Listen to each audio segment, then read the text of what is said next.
Episode number 294. Some persons might have considered these pleasing liberties as bribes, but Demi didn't see it in that light, and continued to patronize the bearman with pensive affability, while Daisy bestowed her small affections upon him at the third call, and considered his shoulder her throne, his arm a refuge, his gifts treasures surpassing worth. Gentlemen are sometimes seized with sudden fits of admiration for the young relatives of ladies whom they honor with their regard, but this counterfeit philoprogenitiveness sits uneasily upon them, and does not deceive anybody a particle.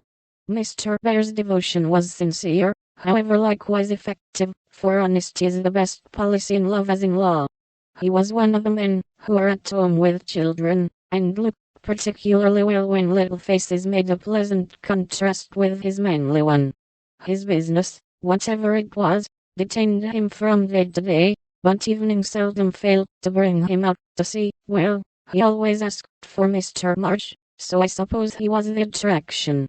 The excellent papa labored under the delusion that he was, and reveled in long discussions with the kindred spirit, till a chance remark of his more observing grandson suddenly enlightened him. Mr. Bear came in one evening to pause on the threshold of a study, astonished by the spectacle that met his eye. Prone upon the floor lay Mr. March, with his respectable legs in the air, and beside him, likewise prone, was Demi, trying to imitate the attitude with his own short, scarlet-stockinged legs, both grovellers so seriously absorbed that they were unconscious of spectators, till Mr. Bear laughed his sonorous laugh, and Joe cried out, with a scandalized face, "Father, father, here's the professor." Down went the black legs, and up came the grey head, as the preceptor said, with undisturbed dignity, "Good evening, Mr. Bear. Excuse me for a moment. We're just finishing our lesson. Now, Demi, make the letter, and tell its name." I knows him.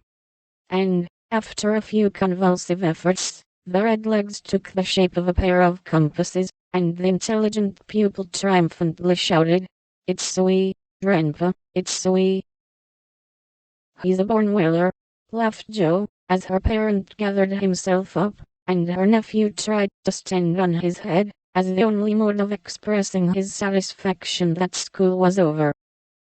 "What have you been at today, Bubchen?" asked Mr. Bear, picking up the gymnast. "Me went to see little Mary." "And what did you there?" "I kissed her," began Demi, with artless frankness. "Prut! Thou beginnest early. What did the little Mary say to that?" asked Mr. Bear, continuing to confess the young sinner, who stood upon the knee, exploring the waistcoat pocket. "Oh, she liked it, and she kissed me, and I liked it. Don't little boys like little girls?" asked Demi, with his mouth full, and an air of bland satisfaction. "You precocious chick! Who put that into your head?" said Joe, enjoying the innocent revelation as much as the professor. "'Tisn't in mine head, it's in mine mouth," answered literal Demi, putting out his tongue, with a chocolate drop on it, thinking she alluded to confectionery, not ideas.